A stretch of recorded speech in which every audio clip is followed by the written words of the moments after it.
Hi, my name is Bill Kirk. These movies cover a period of 1940 to 1950. These pictures were made by myself with an 8mm movie camera. Now, my own logging history started in Depression in 1934 when I got a job cooking at $1 a day. Then followed years of camp clerking until 41, 42 when I ran a jack pine camp at Glenorchy. In the summer of 42, the contractor I worked for sold out to the paper mill. I got a year's work before joining the Air Force. After the war, tired of a bush job, I got a job running the woodyard until I retired in 76. These early shots are just a leader on the film of an ore carrier going through the aerial bridge at Duluth.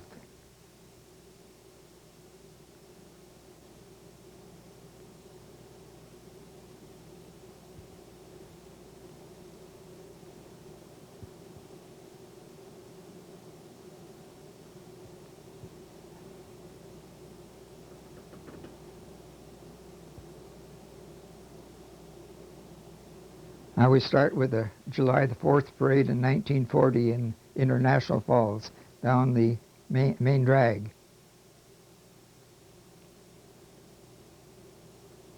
There was always parades 1st of July, 4th of July, and Labor Day in this area years back.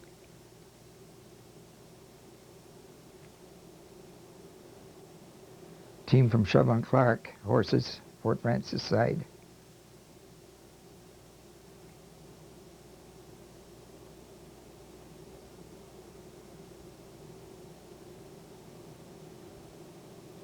Decorated cars and whatnot.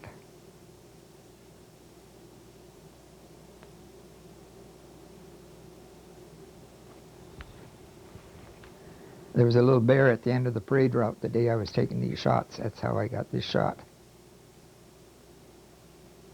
Now we go up to Banning in the fall of 1940. We're rough water, these two men in this freight canoe.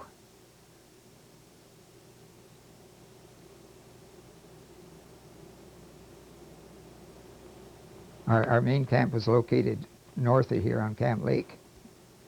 The shots that are coming up in the future here.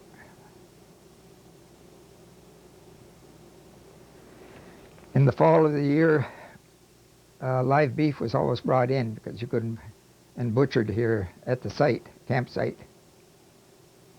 This chap was very clever with a skinning knife. Pete Brown, his name was.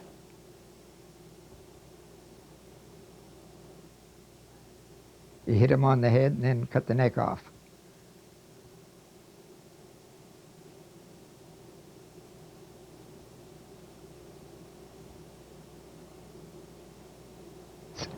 Starting to skin him on the ground first. And this chap was really clever with a knife.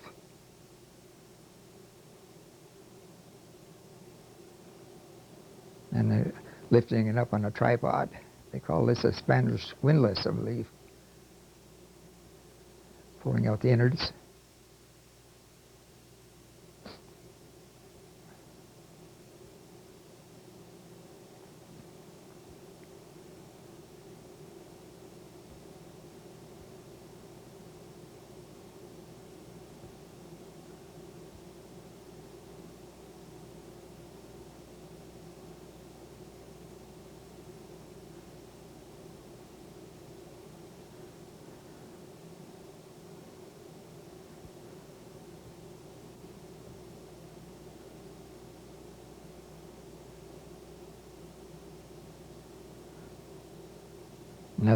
The next critter coming up.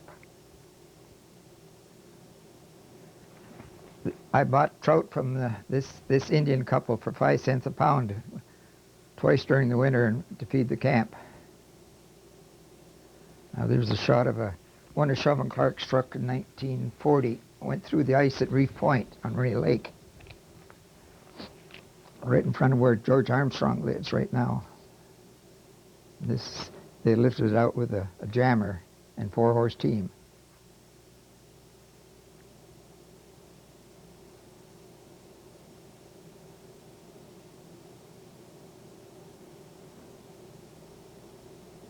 You get the front wheels on the ice, and then they change the holt and pull the back up.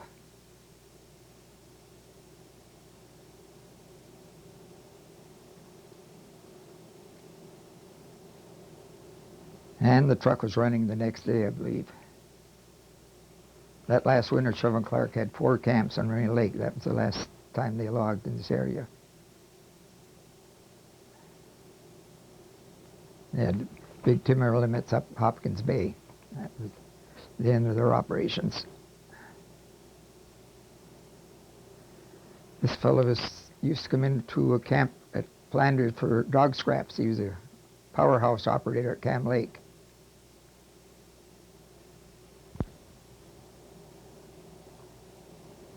Now here's a load of pulpwood coming across the lake in Cam Lake, loaded about 7 cords of pulpwood. Here's the cook coming out on a Sunday. Sunday, these are what they call spotted loads. The horses always had to have a rest on Sunday, not the men, and so half the loads were spotted right at the camp, ready to pull out Monday morning. Here we've got a shot of a water tank. This particular tank is filled with a gasoline pump. This tank was used for icing the roads or building roads for these heavy sleighs. And then the next shot here is with a truck loading that same tank, different way of loading it, just by going ahead. And there's a chap on the end of the barrel. He pulls it back and dips it into the water, and the truck takes over.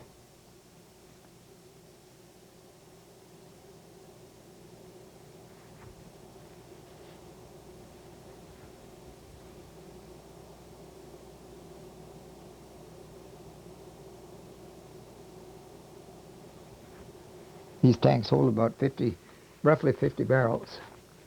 And most of the icing was done at night or on Sundays when there was no traffic on the roads.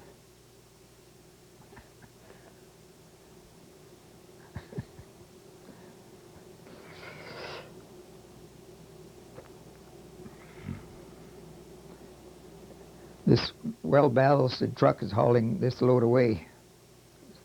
It starts spilling water up on the road as soon as they get off the lake. Here's a shot of a camp commissary that I had. Here was a shot of one truck hauling loaded sleighs. They hauled some of these loads as high as 4 to 5 miles away to get them up to the ice landing. There's a shot of snow plowing on the lake. They were plowing what they call drift roads. Drift roads are extra roads so the wind doesn't cover up the main road. Here's some shots on a real cold morning on the lake.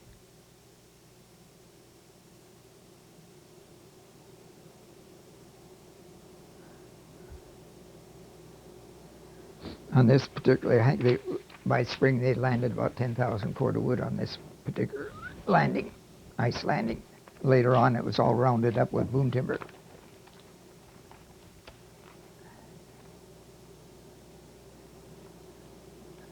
These sleighs had trip stakes to start the unloading process.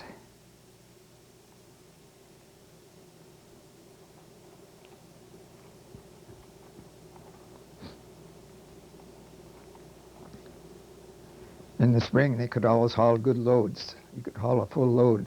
Now here's the labor, $42.50 a month for that kind of work. That's real bull work.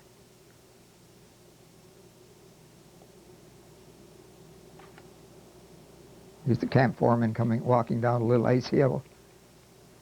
On this particular ice hill, there was a man with hay, and he put it in front of the sleighs to slow them up on the ice ruts.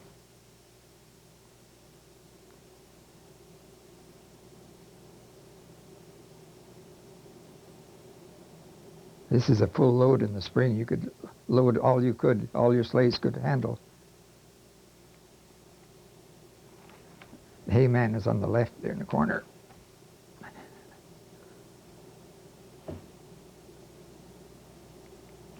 Here's a general shot of this camp on Little Joe Lake, which is a small lake just north of Cam Lake, about a 150-man camp. Cookie ringing the dinner bell. This was on a Sunday when most of the crew was in camp.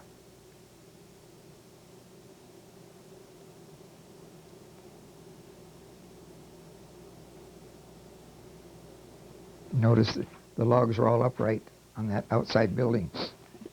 There's six men in this kitchen crew, a cook, second cook, and 4 cookies. Each cookie had a table of about 48 men to look after, all tinware. A cup, and a plate, and knife and fork is all they had to eat with. Lots of food. There were no electric lights, of course.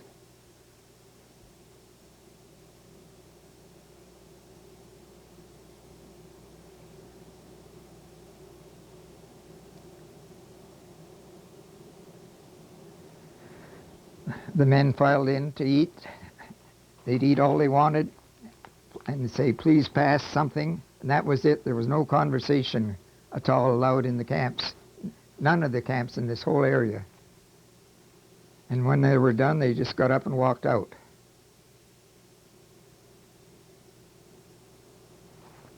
And then for nights, they had coal oil lamps, they call it, or kerosene lamps. Yes, lanterns, lamps.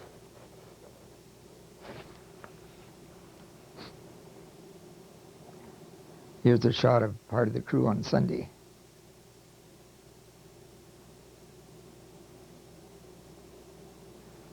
Notice the construction of the camps, all vertical logs, except the office building. It was built the other way.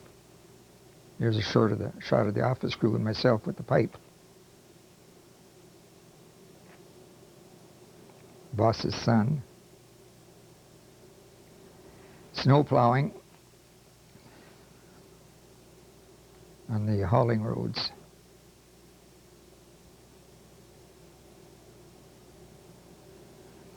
There's shots of filling the water tank with horses. 3 ways they could fill this water tank. Notice how fast they load that tank. There's 50 barrels roughly in the tank. Haul it away with 4 horses, of course, because the road wasn't very stable. And spilling water to ice it. Shot of a peacemaker with a sweet saw and an axe. Nowadays, there is no such thing as a sweet saw in the woods or an axe. It's all chainsaw, and then they've changed that since. Cutting 8-foot pulpwood.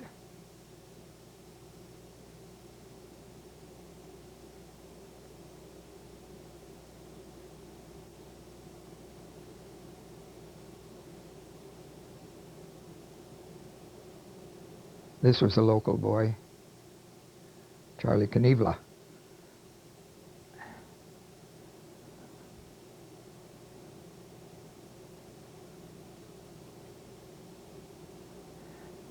Dinner out. The hauling crew always had never come into camp for dinner, dinner out.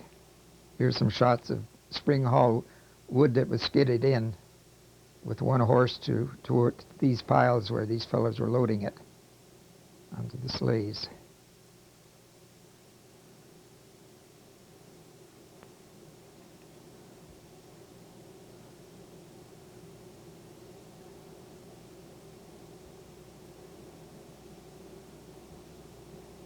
In real heavy timber, the sleighs were loaded right in the woods off the cord piles, but this is scattered wood, so it had to be skidded into the hauling road, make it a little easier for loading.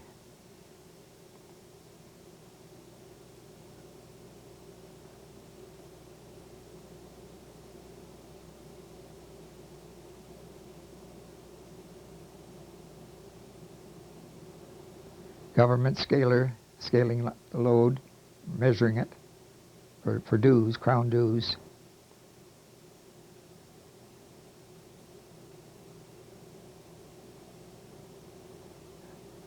Load coming across the lake, Little Joe Lake, camp in the background.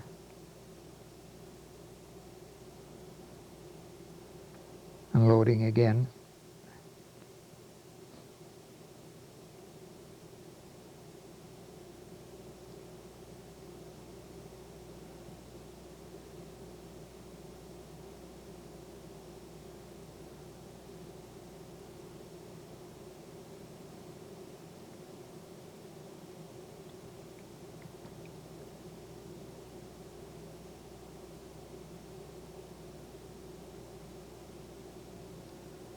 There are some snowbanks around Christmas time when I happened to be in town for Christmas holiday. Snowbanks on the road to the brewery, which was built right at the overhead railroad crossing right now near the point.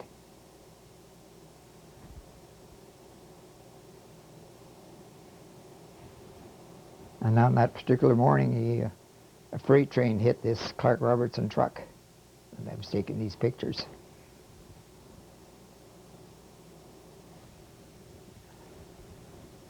From here we jump into the water movement from now on for a while now. Boat going under Rainier Bridge. This is an old-time boat belonging to Backus, who built these paper mills years ago. Here's the best shot of Shovel and Clark's sawmill that I've ever seen in operation, with the steam coming out.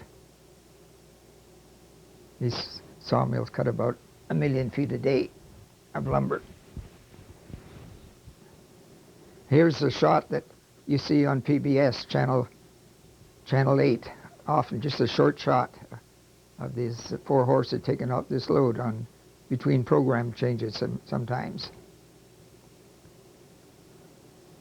Now we're hauling boom timbers cut and made up in the woods. They're around 40 feet long with a 3.5-inch hole made, and then they're chained together to round up the wood for the spring.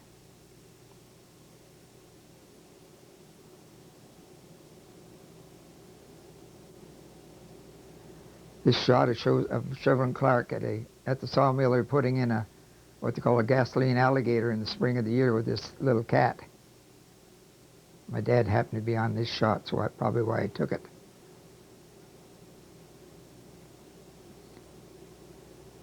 This was a boat used around the mill itself for moving logs around the mill.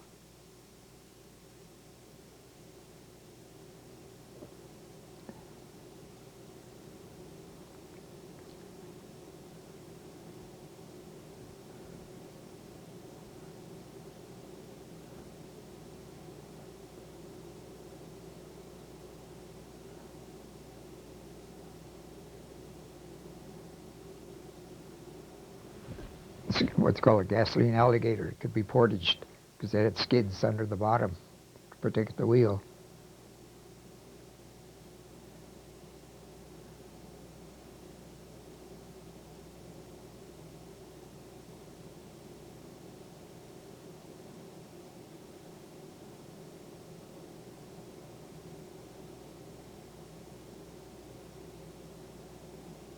The next shot is that of moving a loaded coal car for Shovel and Clark steam alligators. They burnt coal. They had 2 big steam alligators towing logs from Kettle Falls. Now, this is 1940. The forestry company, 30th Forestry Company, headed up by Ray Holmes. They were just had been formed for this 1st of July parade.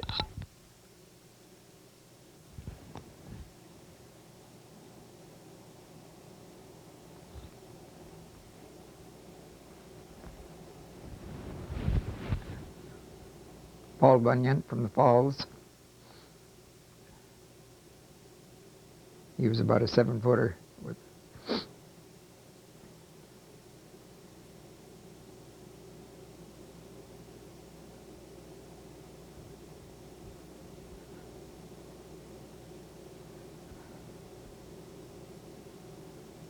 Part of the parade festivities. Paper mill float.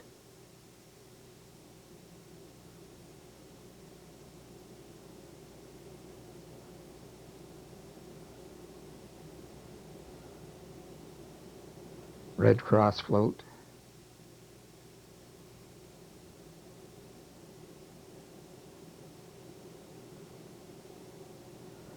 And In this shot, the 30th Forestry Company had just formed, and they had a kit parade on the jailhouse grounds. They had just been formed.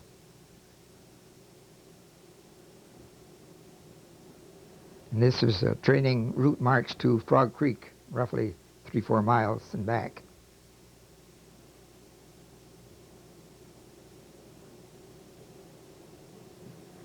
These men did not carry rifles. They were a work battalion who later worked in Scotland, cutting timbers.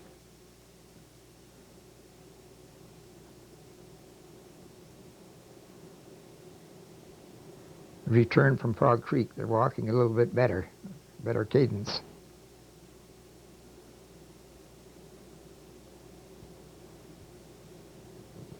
This shot is right on Mowat Avenue, right close to the post office.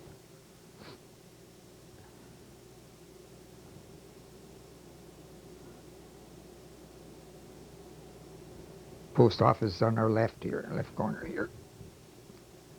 The gas station on the right, years ago. My brother and 2 of his friends getting ready to leave, full packs.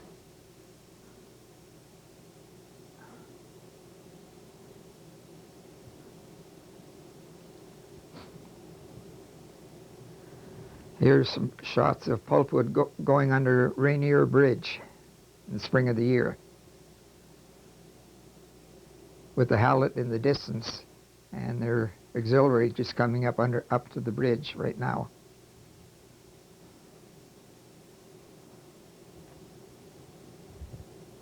This is the auxiliary.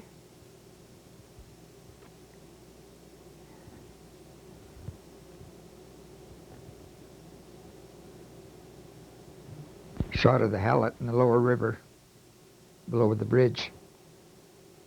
As a matter of fact, below the rapids, getting ready to pull into the boom. Shots of high water 1950, when we had a very serious flood in this area. We had a late ice breakup and lots of rain in June, and Little Fork and Big Fork rivers backed up.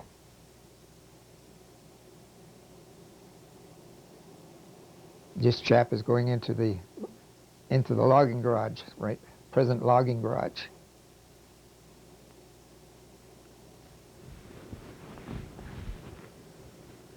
High water shots in the lower mill yard, below the dam.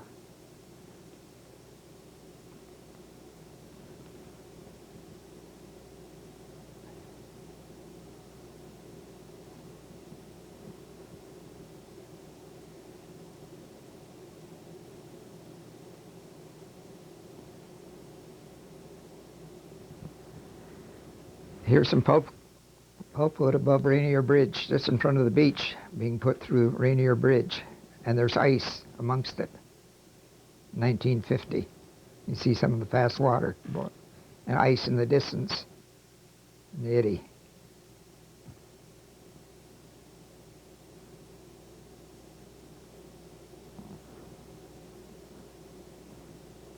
Ice coming under the bridge, railroad bridge. This little island near the present tower was all flooded over pretty well. This is a shot of the Mermaid up the lake. A doctor many years ago built this on a little island. It's in cast concrete, and it still exists about 10 miles up the lake. Now here's the Hallett under tow. Hallett was a self-contained boat, of course. Diesel powered. Hauling probably about between 3,000 and 4,000 cords of pulpwood to a tow.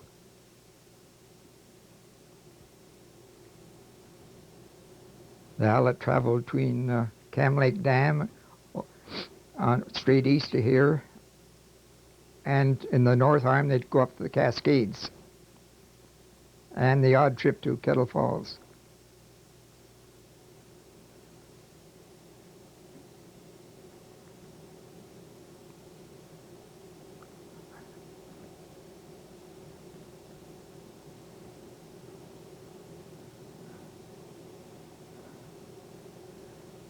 Here's the shot of the Hallet under tow. The back end, you notice it's pulled right down when it's pulling real hard. Diesel engine, diesel powered, of course.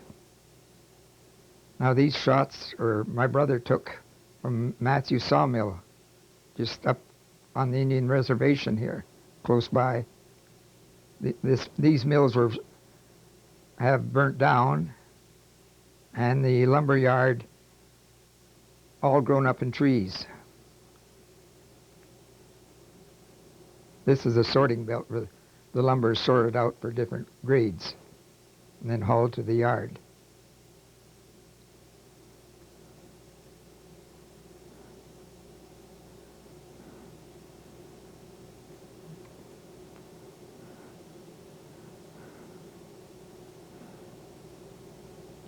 Little two-wheel, you haul this out, two-wheel carts with a little Ford tractor. Yeah, this yard was all grown up now. Here's some shots of the jack ladder, timber going up the jack ladder. These sawmills were all powered with steam, wet steam, and they burnt the wet steam with the large smokestacks for excellent draft. Here's a shot of Matthew's Norseman and one of the paper mill's CBs. This Norseman was a real workhorse at hauling supplies to the camps way up the lake or further east. In fact, some of these were used for training planes during the war.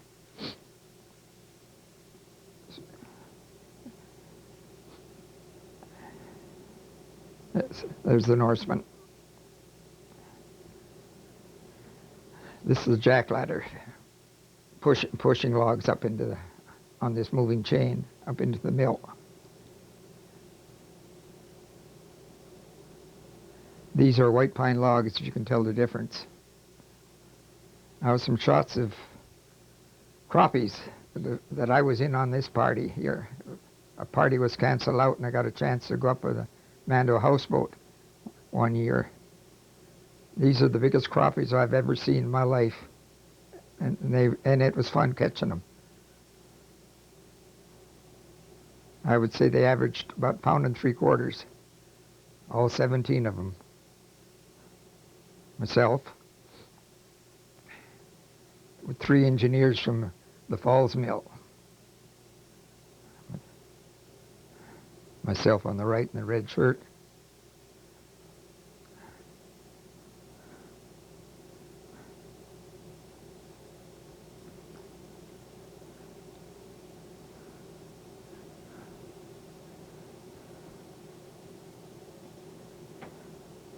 The shot of the Mando houseboat. That was an entertainment deal that the paper mill had for sales parties. A week at a time, 5 days every week. Now here's a shot of the cook feeding bread to the seagulls.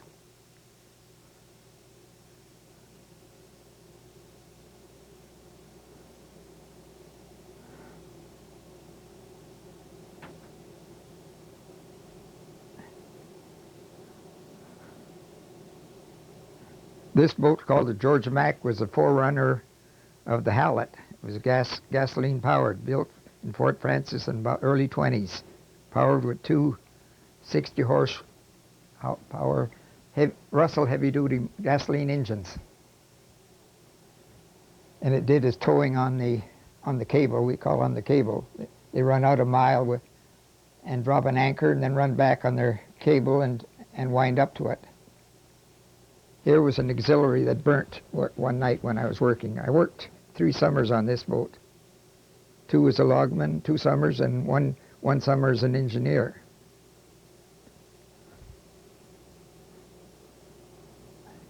There were 2 engineers, 2 logmen, a cook, and a captain on this boat at the time.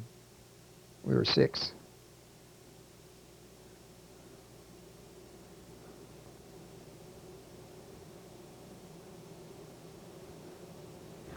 Curly, as you know, is probably about 55, 60 miles from Fort Francis up the Seine River route. Here's Seine River full of pulpwood just near the mouth of the river before it hit the lake.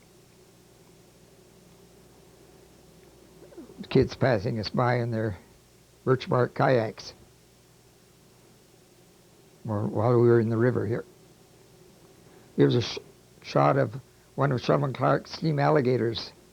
Shovel had 2 steam alligators towing logs to their sawmills from Kettle Falls. And this summer, on this particular summer, we were quite busy, so Bill Martin rented one of their steam alligators and the crew to help us out.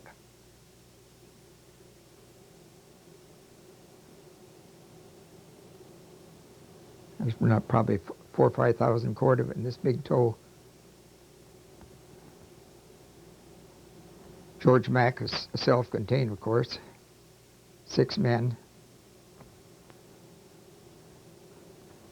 And this shot was made for me for demonstration purposes, that he could, how short he could turn, but going ahead in one engine, backing up on the other.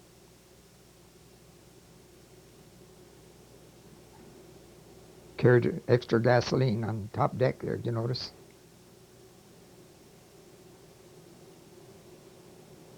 In this particular shot, he's running out in the lake, goes out about a mile on a time clock business, drops his anchor and then runs back and hooks onto the tow, then winds up to it, drops the tow, and repeats the process. That is in the open lake. Here's a good shot of one of Shovel and Clark's steam alligators. They had 3 steam engines on this boat, 2 on the wheels and 1 on the headworks, we call it. They carried a crew for living accommodation. Now I'm back to the wood yard after the war. We're loading wood off the pile onto cars, and then it was shunted into the mill.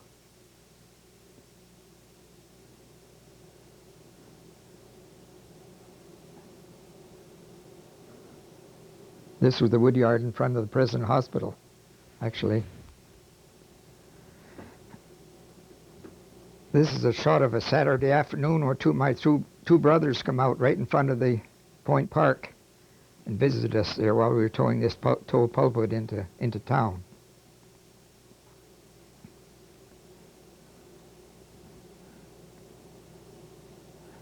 Young brother showing off.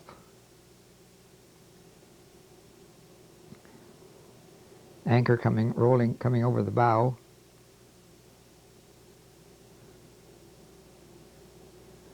There's a shot of one of Shovel and Clark's alligators. They were following us on this particular day with a tow of logs, heading for town. It's a 1-engine steam alligator. I think this was called the Edwin Price. That was Bert Claremont, the captain of the Shovelin's boat.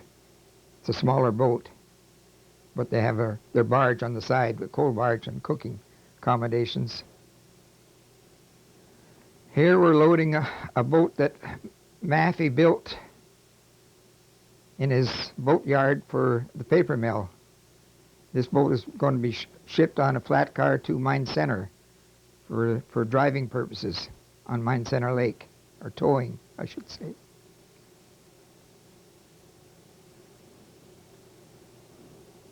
Earlier years we used 2 steam cranes in the wood yard.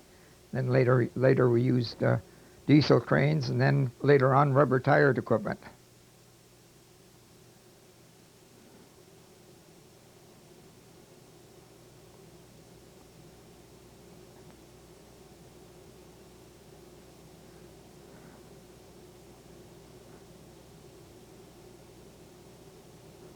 You notice the skids under the bottom. This shot we're loading boom timber, which were cut in International Falls side of the river and brought over by truck, and we made it up and loaded onto flat cars and was shipped to Mine Center for driving purposes.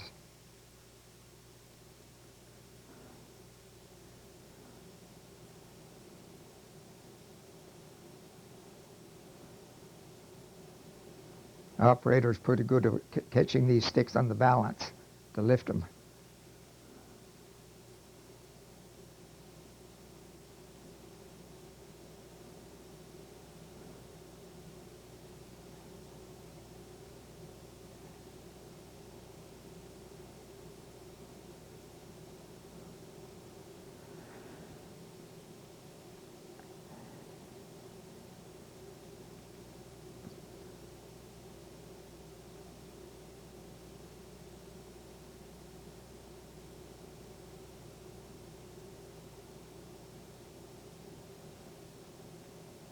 Notice the La Verandre Hospital in the background.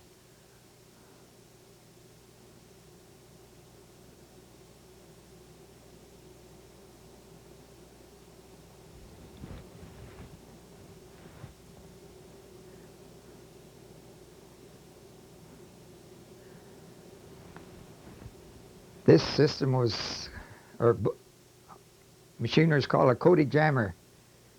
In the fall of the year, we had a lot of surplus water wood, and it was hoisted up on cars, unloaded in the yard, and reclaimed during the winter months. Steam powered. Took about 25 men to handle this operation. More for bunching this wood up. This wood was hauled up by a pair of bunching chains up this skid and dropped over the car, and then the bunching chains were tripped out. And then they'd go for another bunch.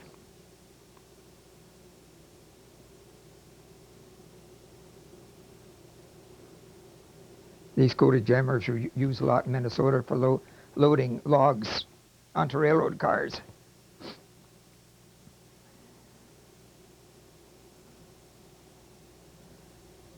And when the car was full, this Cody jammer, self-propelled, could push these cars out of the way.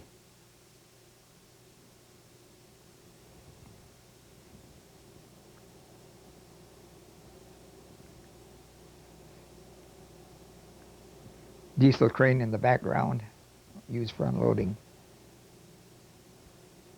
Booming down.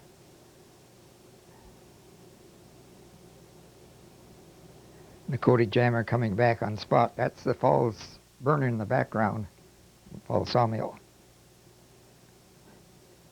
And the inclines under the Cody jammer were set in place on both ends, and then they'd let an empty car down with a cable and pull it through the belly of the Cody jammer, stopping right under the end of the boom.